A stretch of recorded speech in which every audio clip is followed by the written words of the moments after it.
günü sevgili Peygamberimiz Hazreti Muhammed Mustafa'nın yeryüzünü teşriflerinin yıl dönümüdür.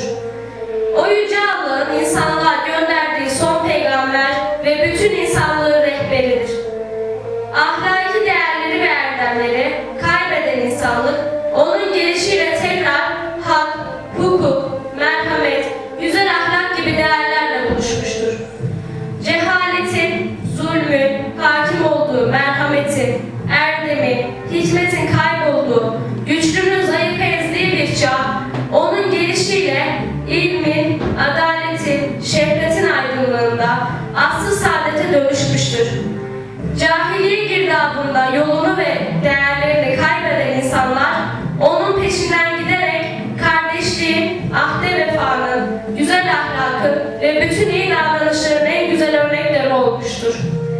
Onun gelişiyle bireysel, toplumsal ve evrensel düzeyde zihin, fikir ve ahlak planında tarihin en büyük inkişafı ve dönüşümü yaşanmıştır.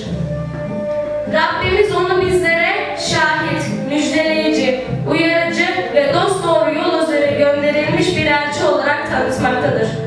Kur'an-ı Kerim'e göre Peygamber Efendimiz'i sevmek Allah'a itaatin ölçüsüdür ve o, Allah'a ve ahiret gününe kavuşmaya iman edenler ve Allah'ı çokça zikredenler için en güzel örnektir. Bilinmelidir ki Hz. Peygamber'in sünneti Kur'an'ın hayata dönüşmüş şeklidir. Kur'an'dan sonra İslam'ın ikinci temel kaynağıdır. Dolayısıyla onu göz ardı ederek İslam'ın anlaşılması ve yaşanması mümkün değildir.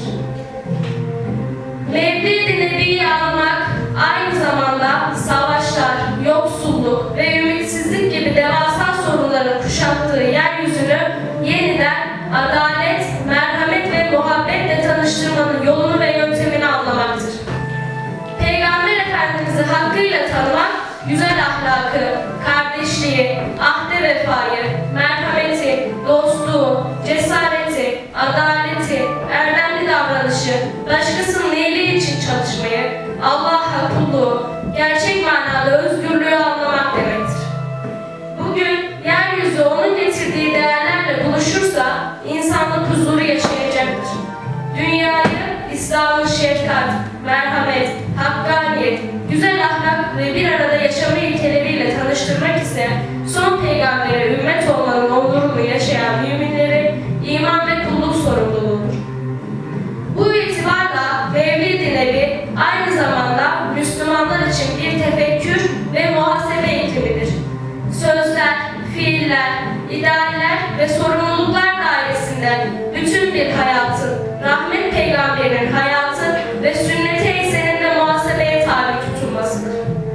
Gönüllerdeki peygamber aşkını hayata peygamber ahlakı, kulluk sorumluluğu ve ümmet bilinci olarak taşımaktır. Bu vesileyle aziz milletimizin ve alemi İslam'ın Mevlid-i gecesini tebrik eder, Mevlid-i Nebi'nin birlik, beraberlik ve kardeşlik duygularımızı pekiştirmeye vesile olmasını Yüce Rabbimizden niyaz ederim.